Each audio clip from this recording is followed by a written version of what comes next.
Sir. నా పేరు శ్రీకాంత్. నేను గ్రాడ్యుయేట్.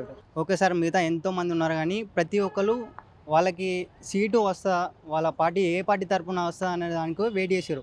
కానీ ఈయన అలా కాదు. చాలా రోజుల నుంచి విద్యార్థుల కోసం చాలా పోరాటాలు చేస్తున్నాడు. నిరుద్యోగుల గురించి మాట్లాడుతున్నాడు. ఆయన వస్తే మా గురించి ఇంకేమైనా మాట్లాడతారనే హోపు మా అందరికీ. ఇప్పుడు మాకు చదివి చెప్పిన సార్లందరూ మేము అందరితో టచ్లో ఉంటాం దాదాపుగా. అందరికీ ఆయన మాటలంటే ఇన్స్పైర్ చేయగలుగుతుండు. ఆయన ప్రజల్లో ఉంటుండు. యువతను ఎలా మంచి బాటలో నడవాలని చెప్పగలుగుతుండు. ఆయన మోటివేటర్. ఆయన గ్రేట్ మోటివేటర్. ఒక మా సార్లు అంటే మా పైన సార్లు వాళ్ళు ఇంతమంది మోటివేట్ అవుతారు అంటే ఆయన ఎంత మంచి నాయకుడో అర్థం చేసుకోవచ్చు. ఓకే సార్, లోకాలిటీ ఉంటుంది, కొంతమందిలో ఉంటాయి లోకల్ లీడర్స్ అంటే ఉండొచ్చు. కాకపోతే యువతలో మాత్రం ఎక్కువ శాతం ప్రసన్న హరికృష్ణ గారికి ఉంటుంది. సో ఏ పార్టీలు ముందంజనే అంటే చెప్పుకుంటే నార్మల్గా ఫస్ట్ ఆఫ్ ఆల్ చూస్తే కాంగ్రెస్ నుంచి వెళ్ళి విఎన్ఆర్ గారు ఉన్నారు. సో బీఆర్ఎస్ నుంచి అయితే ఇప్పటికి ఎవరు కూడా పోటీ లేరు.